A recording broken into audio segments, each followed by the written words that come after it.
Commander Vex, 9-7, adjusted his 4 optical sensors and stared at the most absurd requisition form he had ever processed in his 300-cycle military career. The holographic display flickered with what appeared to be a joke, but the authentication codes were legitimate. Training facility for 1 Earth creature designated Honey Badger and 1 human juvenile specimen, requested by Research Division Omega Prime. Budget allocation, 12 million credits. Vex 9-7's mandibles clicked in what his species called confusion laughter. 12 million credits? For a furry pest and a baby alien? The Galactic Empire had conquered 14 star systems with less funding. Sir? Lieutenant Kron, 5-2, entered the command center, his purple exoskeleton gleaming under the artificial lighting. The specimens have arrived. The commander's optical stalks swiveled toward his subordinate. Specimens? You mean the training subjects? Well, about that, sir. Kron 5-2's voice carried the tone of someone delivering very bad news. The transport ship captain refuses to leave his vessel. Says he'd rather face a supernova than deal with those 2 again. Vex 9-7 stood, all 6 legs clicking against the metal floor.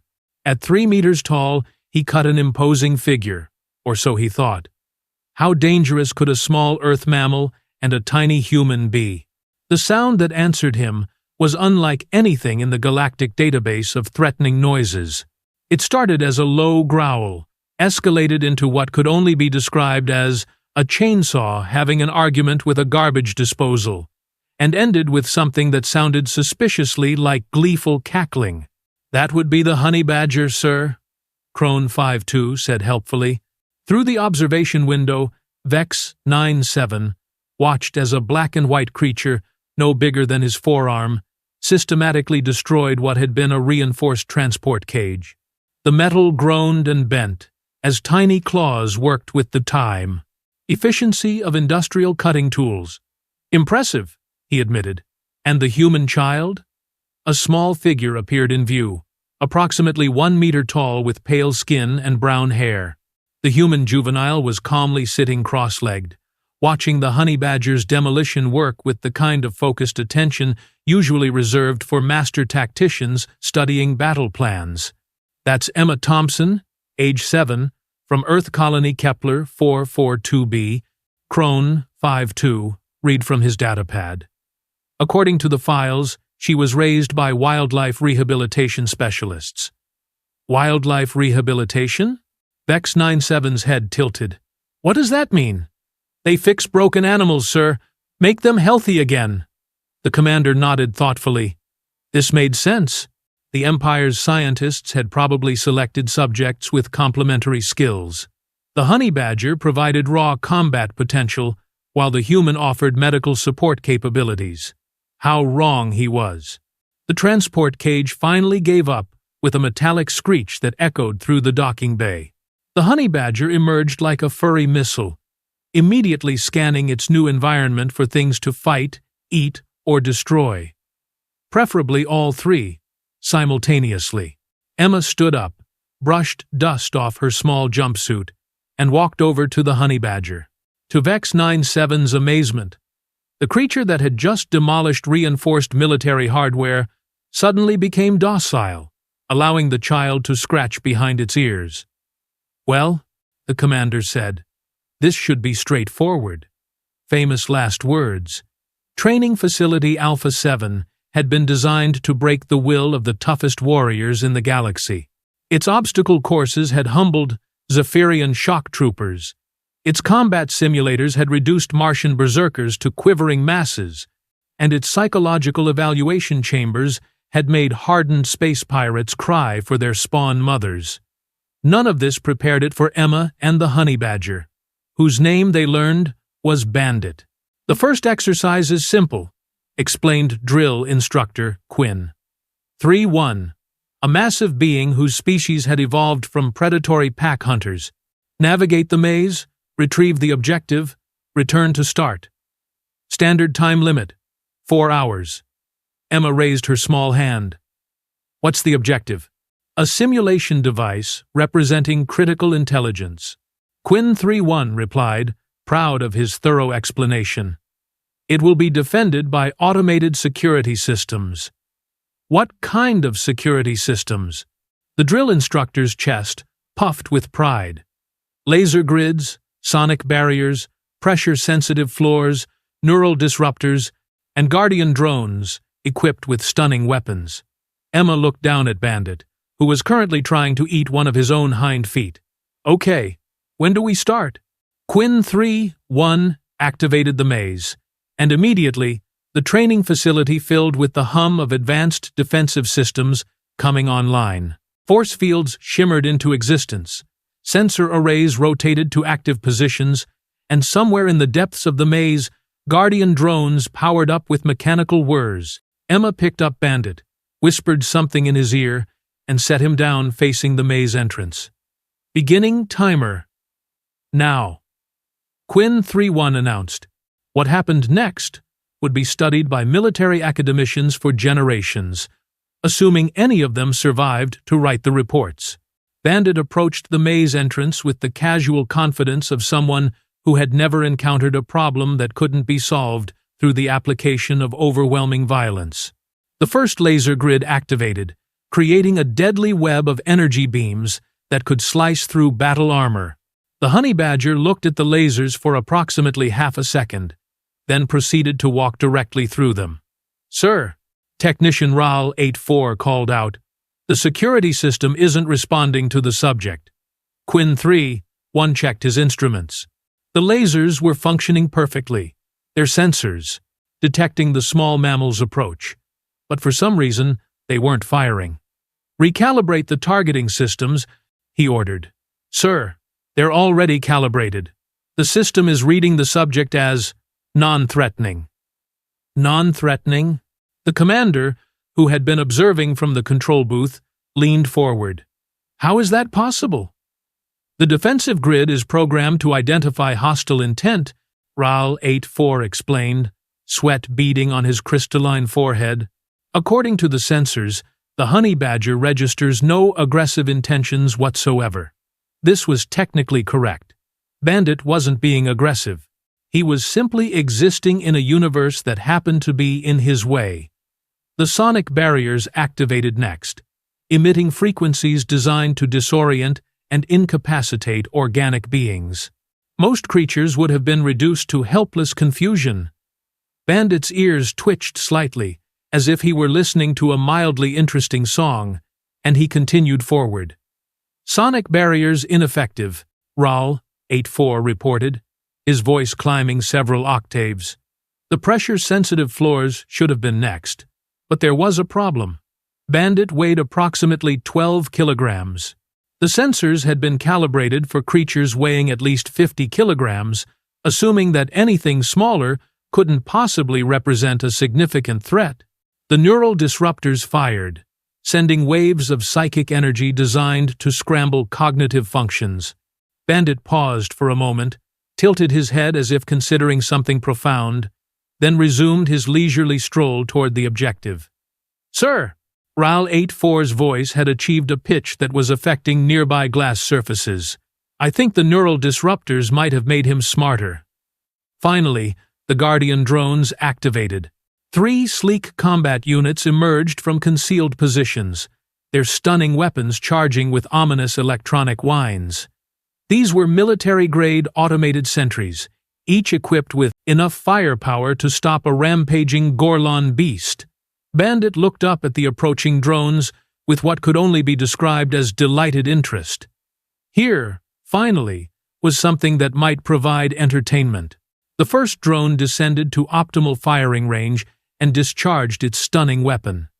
The energy blast struck Bandit directly in the chest, delivering enough electrical current to immobilize a creature 10 times his size. Bandit absorbed the shock, shook his head vigorously, as if clearing water from his ears, and then did something that would haunt the drone's artificial intelligence for the remainder of its operational lifespan. He jumped. Honey badgers, it turned out, could leap surprisingly high when motivated. And Bandit was very motivated. His claws found purchase on the drone's hull, and within seconds, he had figured out which components were both important and deliciously chewy. The drone's death spiral was spectacular, involving sparks, smoke, and a sound like someone strangling an electronic violin. It crashed into the maze wall with a satisfying crunch. The other two drones, operating on military logic, immediately implemented tactical retreat. This was a wise decision that came approximately 3 seconds too late. Bandit had discovered that he could use pieces of the first drone as projectiles. The control booth watched in stunned silence as a 12-kilogram mammal began systematically hunting military hardware with chunks of scrap metal and what appeared to be pure enthusiasm. "Where's the human child?" Commander Vex 97 asked, suddenly realizing they had lost track of Emma. According to the tracking sensors, she's... Ral 84 paused, double-checking his readings. "She's already at the objective, sir." "What? How is that possible?" "The maze is designed to be navigated sequentially. There's only one path through the defenses." "Well, sir, it appears she went under." "Under?" "The maze has a drainage system for cleaning purposes. Standard maintenance tunnels, approximately 1 meter in diameter. She seems to have crawled through the entire network and emerged directly at the central chamber." On the main display screen, Emma could be seen sitting comfortably next to the objective device, having what appeared to be a casual conversation with Bandit via the facility's communication system. "Hey, Bandit," her young voice echoed through the maze. "Did you know these drones taste like chicken?" Bandit paused in his systematic destruction of the second Guardian drone to consider this information. His answering growl seemed to indicate skeptical, but willing to investigate. "Also, I found the thing they wanted us to get. It's just a metal box with blinky lights. Kind of boring, really."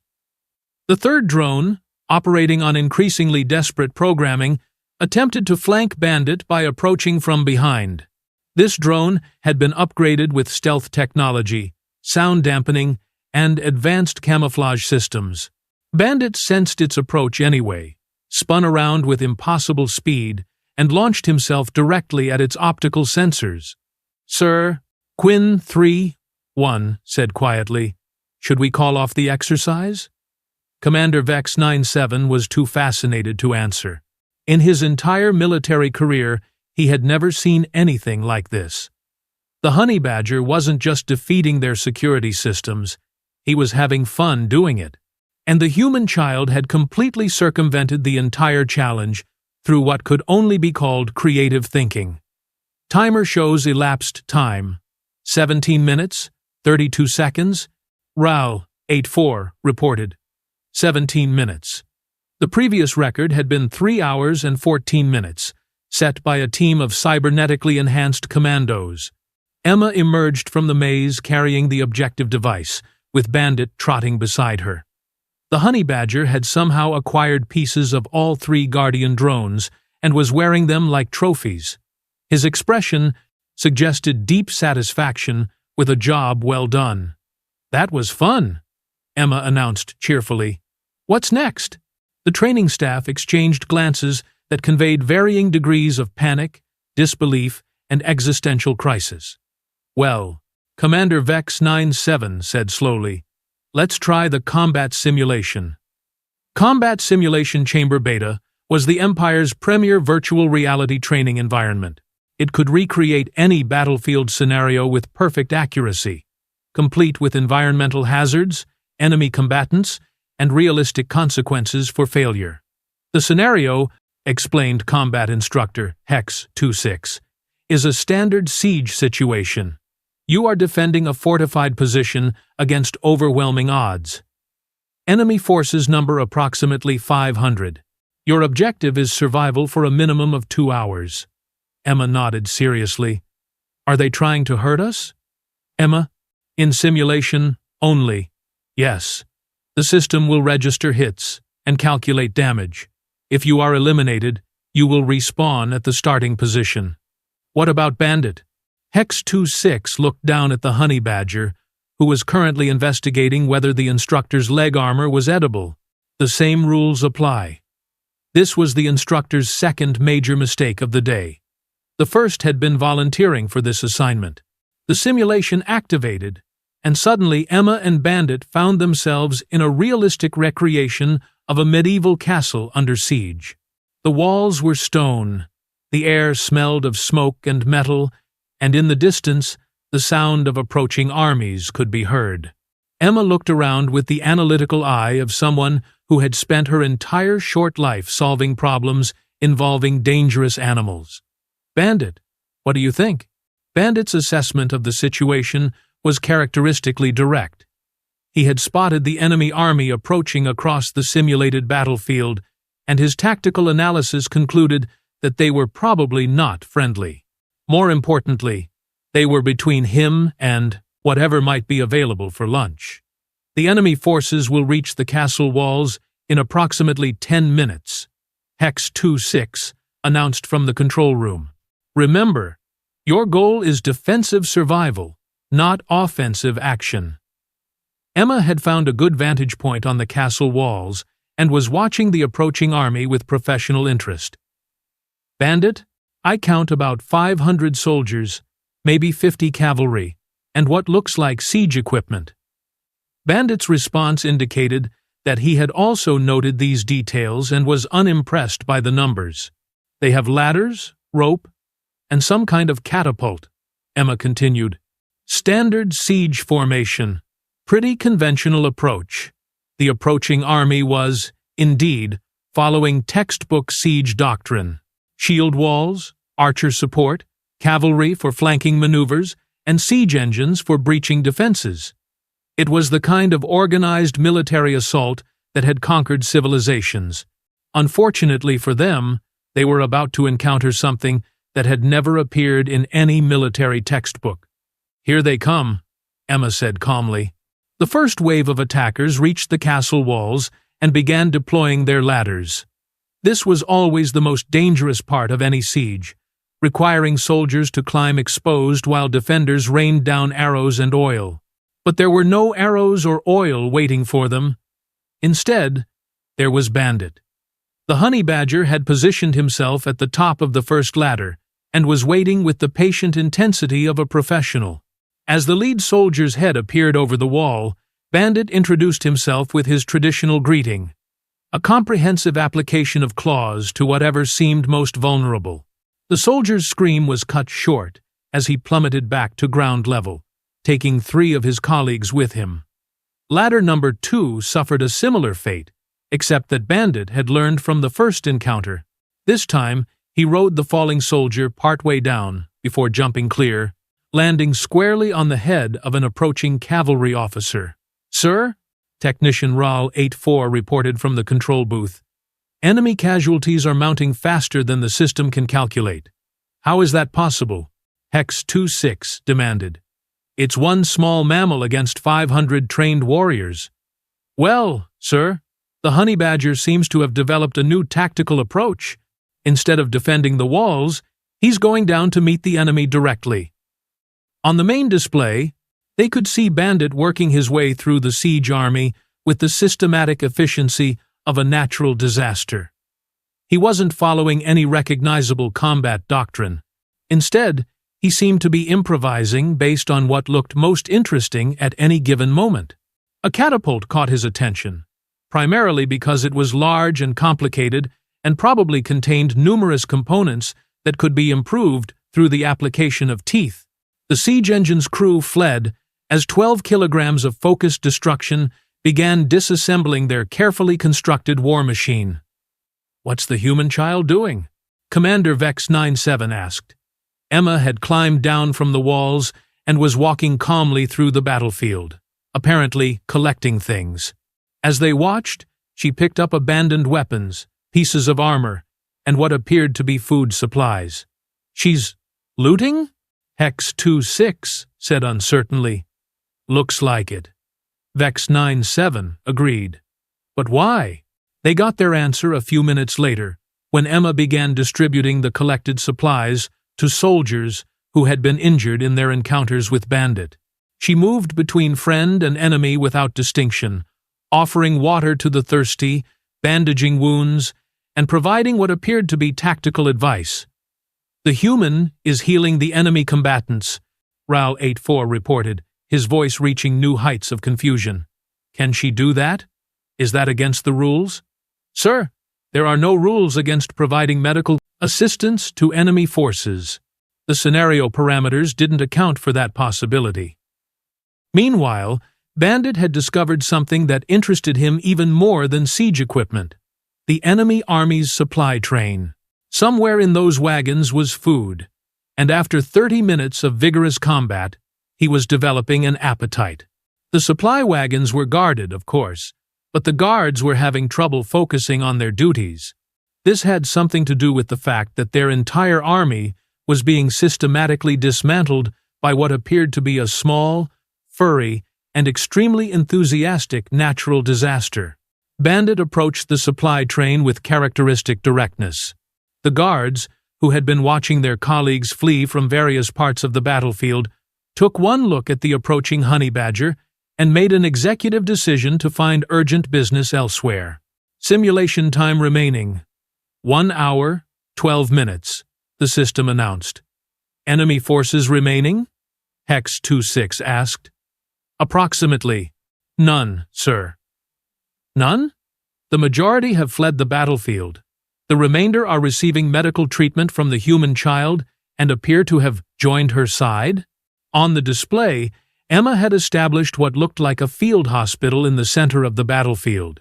Former enemy soldiers were helping her tend to wounded, while others were sharing rations around a campfire that someone had built using pieces of the demolished siege equipment.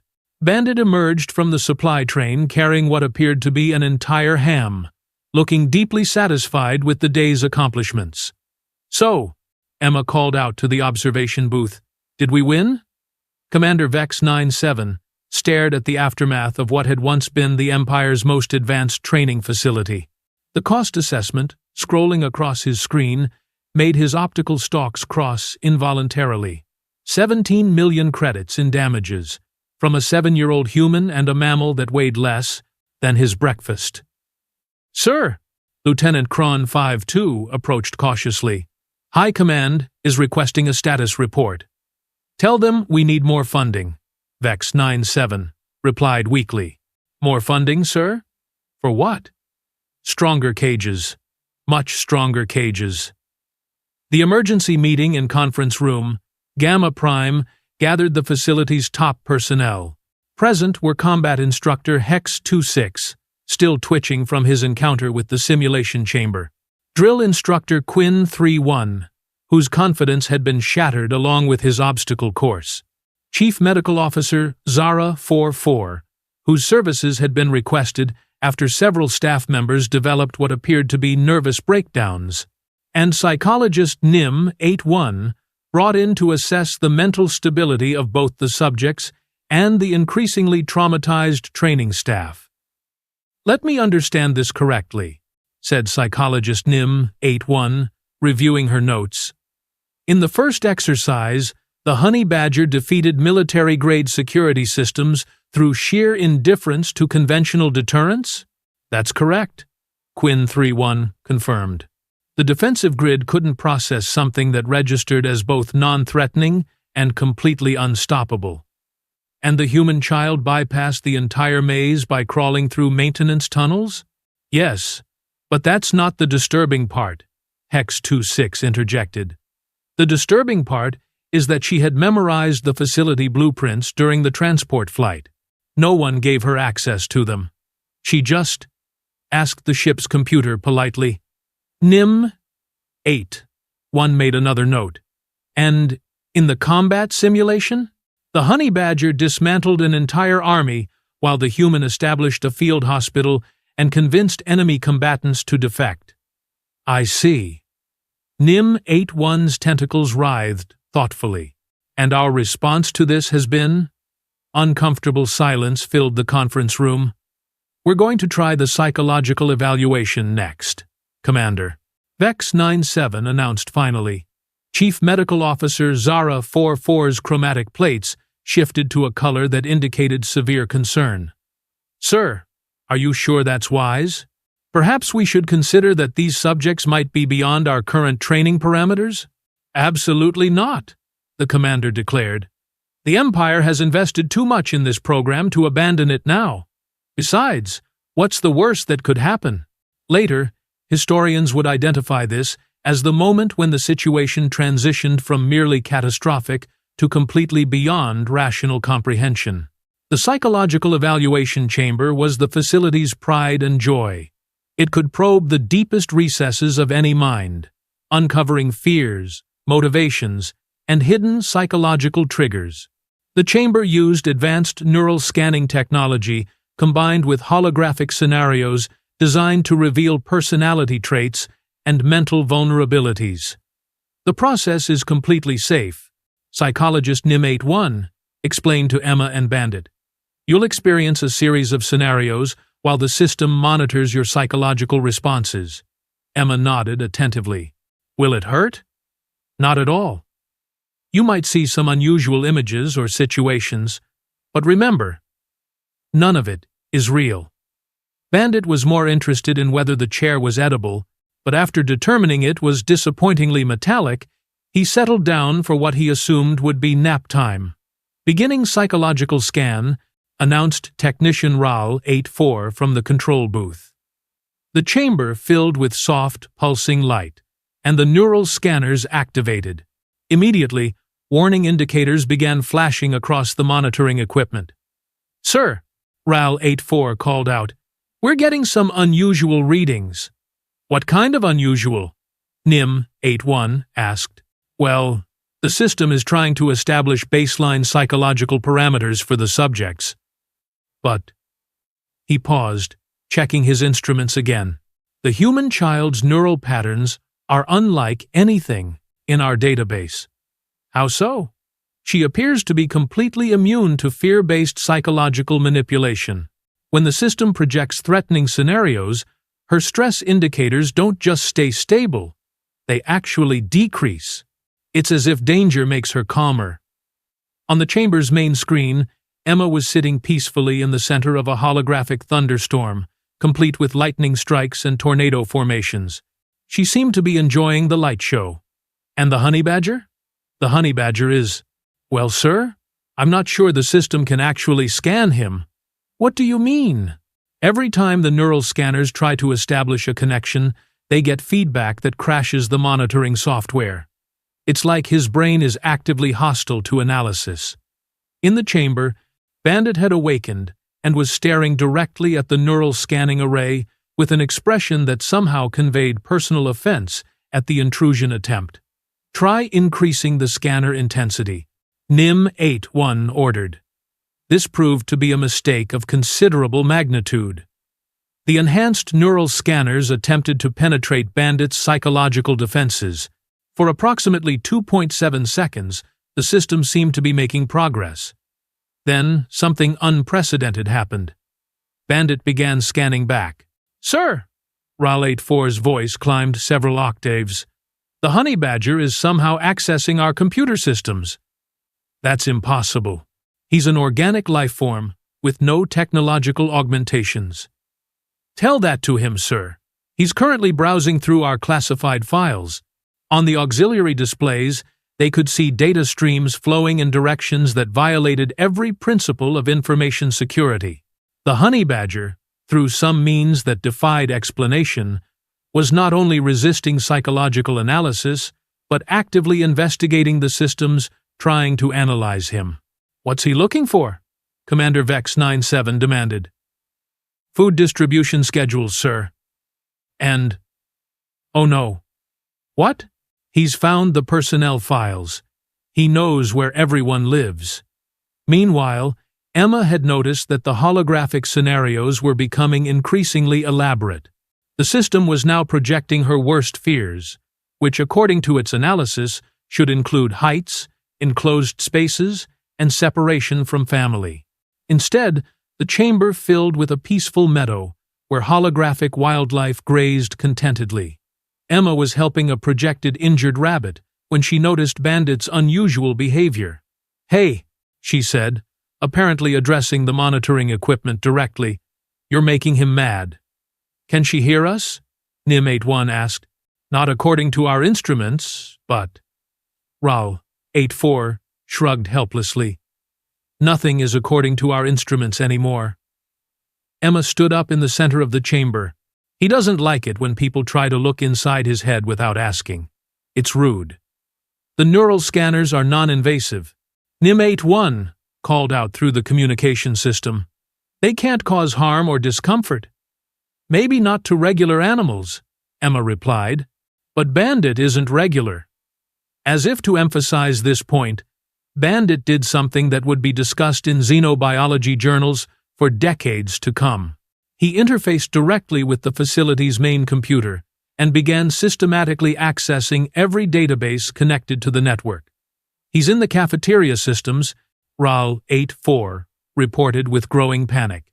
He's placing food orders, lots of food orders. Can we disconnect him? Sir.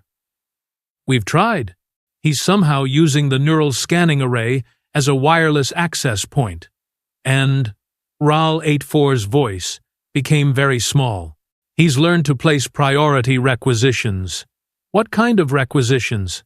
17 tons of premium protein supplements, 40 cases of imported honey, and a military-grade excavation vehicle? Commander Vex 97 felt something that his species didn't have a word for, but humans would have recognized as the beginning of a nervous breakdown. Why would he need an excavation vehicle? They found out 30 minutes later, when Bandit emerged from the psychological evaluation chamber with what could only be described as a satisfied expression. Emma followed, carrying a printout of the facility's complete organizational chart. He says, "Thank you for the computer access," she announced cheerfully. He's never been able to browse the internet before. The internet? Nim 81 repeated faintly. Well, your version of it anyway. He thinks your food distribution system is inefficient, and he's submitted some suggestions for improvement. What kind of suggestions? Mostly involving more honey and fewer vegetables. Oh, and he wants to know why you don't have any termite mounds in the cafeteria. The excavation vehicle arrived 6 hours later, along with the 17 tons of protein supplements and 40 cases of imported honey. The delivery crew, consisting of 3 very confused supply technicians, was met at the loading dock by Bandit, who had apparently been tracking the shipment's progress through the facility's logistics network. Sir, Supply Chief Mox 73 reported to Commander Vex 97.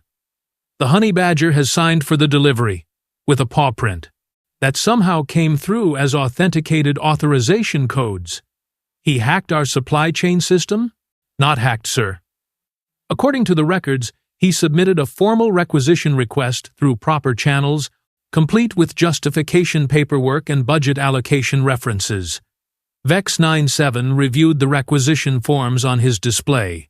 They were impeccably formatted, properly coded, and completely legitimate according to military procurement regulations. They were also written entirely in what appeared to be claw marks that the system had somehow translated into standard Galactic Common. What was his justification for the excavation vehicle? Enhanced training environment. Modification, sir. He's apparently planning to dig additional tunnel networks throughout the facility. Additional tunnel networks? Why? According to his filed plans, the current layout doesn't provide adequate escape routes in case of emergency. He's proposing a comprehensive underground transportation system that would connect all major facility areas. Emma appeared at the commander's elbow with the silent suddenness that all small humans seem to master. He's really excited about the digging machine, she said. He wants to know if you have any ant colonies he could relocate to the new tunnels. Ant colonies? For the ecosystem balance. He says a proper tunnel network needs a sustainable food chain. The sound of heavy machinery starting up echoed through the facility. Through the observation windows, they could see Bandit operating the excavation vehicle with the instinctive competence of someone who had been born to dig things up. How does he know how to operate complex machinery? Vex 97 asked weakly. He watched some instructional videos while he was in your computer system, Emma explained. He's a really fast learner. He also wants to know if you have any mining permits for the asteroid belt. Mining permits? Why would he want mining permits? Well, if he's going to expand the tunnel network, he'll eventually need more space, and asteroids have lots of metals for tunnel supports. The implications of this statement settled over the command staff like a toxic cloud. He wants to mine asteroids? Nim 81 asked in a voice that suggested her grip on reality was becoming tenuous. Not right away, Emma said reassuringly. First, he wants to finish the tunnels here. Then, maybe connect them to the other training facilities. He found their blueprints in your shared database. Other training facilities? There are 47 other installations in this sector. I know. He's really excited about the project scope. He's already started preliminary geological surveys. Sure enough, the excavation vehicle was systematically sampling soil composition across the facility grounds, while Bandit operated the controls with obvious enthusiasm. Sir! Lieutenant Kron 52 approached with a datapad and an expression of someone delivering catastrophic news. I've been reviewing the budget implications of this. He gestured vaguely toward the excavation vehicle, which was now accompanied by what appeared to be a detailed construction plan that Bandit had somehow projected onto the ground using the vehicle's laser guidance systems. The cost analysis? Vex 97 asked, though he wasn't sure he wanted to know. If we continue at the current rate of resource expenditure, the entire sector defense budget will be exhausted in approximately 6 days. 6 days? That's assuming he doesn't discover our connection to the regional supply network. As if summoned by this comment, alarms began sounding throughout the facility. The main display screen lit up with incoming priority messages from supply depots across 3 star systems. Sir! Technician Ral 84 called out. We're receiving automated requisition orders from every military installation in the sector. Someone has submitted requests for, let me see, 200 excavation vehicles, 40,000 tons of various organic compounds, and what appears to be a complete terraforming kit for a Class M planet. Can we cancel the orders? Sir, they're all properly authorized using our command codes. The system shows them as approved by. He paused, checking his readout. By someone identified as Chief Tunnel Engineering Officer Bandit. First class. Emma brightened. Oh, he got promoted. He'll be so happy. Through the observation windows, they could see Bandit had somehow acquired military insignia, which he was wearing with obvious pride, while directing the excavation vehicle through an increasingly complex series of tunnel entrances. Where did he get military insignia? Commander Vex 97 asked, though at this point the question felt almost rhetorical. He requisitioned them through the uniform supply system, Emma explained. He wanted to make sure his authority was properly recognized before he started the big projects. Big projects? Well, connecting all the training facilities is just Phase 1. Phase 2 involves establishing underground supply routes between star systems. Between star systems? That's impossible, Emma shrugged. He doesn't think so. He's been studying your hyperspace engineering databases. He has some ideas about using natural wormhole formations as tunnel endpoints. The facility's main computer chimed with an incoming priority message. The sender was identified as Galactic Engineering Consortium. The subject line read, Consultation Request, Multi-System Underground Transportation Network. He's already reached out to civilian contractors, Kron 52 reported in a voice that suggested he had given up on reality entirely. What did he tell them? According to the communication logs, he submitted a comprehensive project proposal, including geological surveys, engineering specifications, and projected completion timelines. The contractors are actually impressed. They've sent back a formal bid. Commander Vex 97 read the bid amount and felt his consciousness briefly detach from his physical form. That's more than the Empire's entire infrastructure budget for for the next 50 years. Yes, sir. But according to their analysis, the proposed tunnel network would revolutionize interstellar commerce and reduce shipping costs by approximately 90%. Emma nodded approvingly. He's very thorough when he puts his mind to something. The excavation vehicle had been joined by several additional pieces of heavy machinery that seemed to have appeared from nowhere. Bandit was now operating multiple systems simultaneously, while somehow maintaining what appeared to be a cheerful conversation with the equipment's artificial intelligence systems. Sir, Chief Medical Officer Zara 44 approached with a medical scanner and a deeply troubled expression. I've been monitoring the physiological effects of this situation on our personnel, and 17 staff members have developed stress-related disorders. 23 have requested transfer to combat zones, claiming they would be safer facing enemy fire than continuing this assignment. And psychologist NIM-81 has submitted a formal request to study under a monastery on Kepler-7 until this all blows over. What about our subjects? The human child shows no signs of stress whatsoever. Her vital signs suggest she's enjoying herself immensely. The honey badger. Zara 44 paused. The honey badger appears to be evolving. Evolving? What do you mean evolving? His neural complexity has increased by approximately 300% since he arrived. His problem-solving capabilities now exceed those of our computer systems, and his understanding of advanced engineering concepts suggests he may have developed superhuman intelligence. Superhuman? He's not human! Super sapient intelligence, then.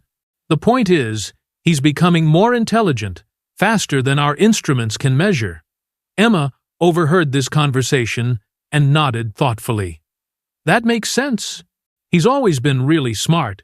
Now he just has access to information that matches his curiosity level. Information access doesn't cause evolutionary leaps in intelligence, Zara 44 protested. Maybe not for most animals, Emma agreed. But honey badgers are special. They're already the toughest animals on Earth, if you give them access to advanced technology and unlimited resources. She gestured toward the construction project that was rapidly transforming the facility grounds. Well, you get this. The excavation project had reached impressive proportions. What had started as simple tunnel digging had evolved into a sophisticated underground complex, complete with ventilation systems, structural supports, and what appeared to be a small hydroponics facility. How did he learn about hydroponics? Vex 97 asked.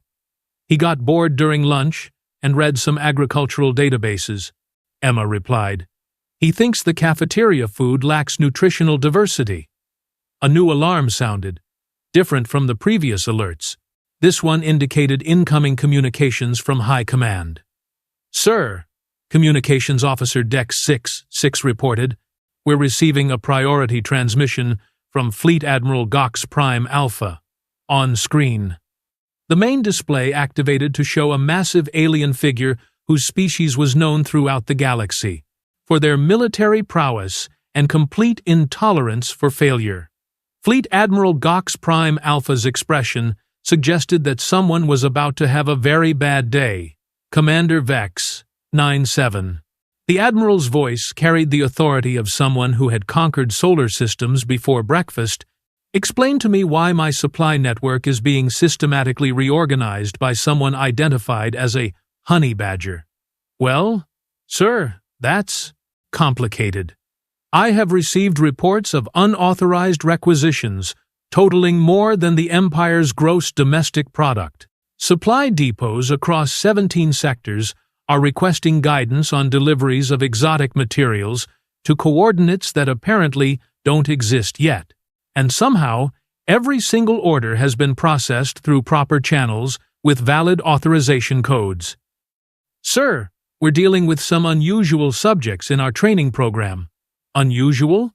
Commander, this honey badger has just submitted a proposal to High Command for restructuring our entire military logistics network.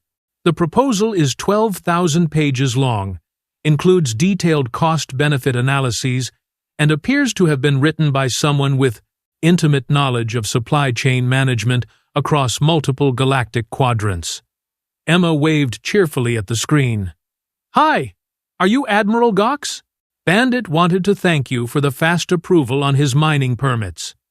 The Admiral's expression underwent a series of changes that suggested he was processing information that didn't fit his worldview.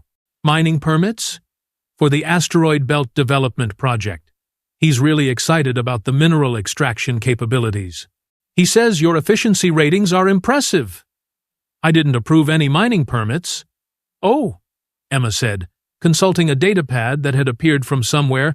It looks like the approval came from your automated systems after Bandit submitted the environmental impact assessments and geological surveys. What environmental impact assessments? Emma held up a thick stack of documents. These ones. He worked on them all night. He's very thorough about proper regulatory compliance. Admiral Gox Prime Alpha was quiet for several moments. When he spoke again, his voice carried the tone of someone whose understanding of the universe had just been fundamentally altered. This honey badger submitted proper environmental impact assessments for asteroid mining operations overnight? He's a fast worker when he's motivated, Emma confirmed. Plus, he really likes the digging part. Commander Vex 97, the Admiral said slowly. I want a full report on this situation. Immediately. Yes, sir. What should we do about the ongoing construction project? Admiral Gox Prime Alpha looked at something off-screen, apparently reviewing additional reports. According to my analysis staff, this tunnel network proposal would actually improve military response times across the entire sector by 60%, while reducing operational costs by 40%. So, we should continue? Continue? Commander, I'm promoting this honey badger to Chief Engineering Consultant for the entire fleet. If he can deliver on half of what he's promising, he'll revolutionize military logistics. Emma clapped her hands together delightedly. Another promotion! He'll be so proud.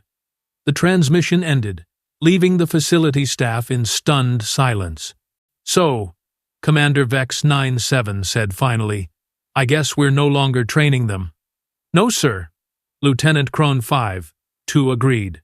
It appears they're training us. Outside, Bandit had apparently received notification of his latest promotion. The excavation vehicle's horn sounded in what could only be interpreted as celebration, followed by the sound of additional heavy machinery arriving from somewhere. Emma walked over to the observation window and watched her friend directing what was rapidly becoming the most ambitious construction project in galactic history. You know, she said thoughtfully, back on Earth, people always said honey badgers don't care about anything, but I think they were wrong. What do you mean? Vex 97 asked. I think honey badgers care about everything.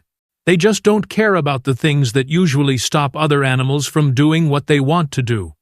She paused, watching Bandit successfully negotiate with what appeared to be a team of professional mining engineers who had somehow appeared on site. And when you give them the resources to do whatever they want. Emma gestured toward the rapidly expanding construction project. Well, you get this. Commander Vex 97 nodded slowly. And what about you? What do humans want to do when given unlimited resources? Emma smiled, the kind of smile that suggested she had been waiting for someone to ask that question. Help, she said simply. We want to help. With everything. All the time. She walked toward the exit, pausing at the door. Bandit's going to need an assistant for the interstellar tunnel project. Someone who understands biological systems and can help with the ecosystem planning. And you want to volunteer for that position? Well, Emma said, it beats going back to regular school. As the door closed behind her, Commander Vex 97 looked around at his staff. Well, he said finally, I suppose we should start preparing our resignation letters. Sir? Cron 52 asked. Because in about 6 months, when this tunnel network is operational and every military installation in the galaxy is connected by high-speed underground transportation, High Command is going to want to know how we managed to recruit the most effective strategic engineering team in galactic history. And we'll tell them? Commander Vex, 9-7, watched through the window as Emma climbed into the excavation vehicle beside Bandit, who appeared to be explaining the finer points of geological engineering through a series of enthusiastic gestures. "We'll tell them it was easy," he said. "We just gave a honey badger some resources and got out of his way." The excavation vehicle disappeared into one of the tunnel entrances, followed by what sounded like very happy digging noises. In the final analysis, the Galactic Empire had set out to train 2 small Earth creatures for military service. Instead, they had accidentally recruited the galaxy's most effective infrastructure development team, and somehow, everyone involved was perfectly fine with this outcome. Especially Bandit, who had just discovered that asteroid mining was even more fun than regular digging. But that, as they say, is another story entirely.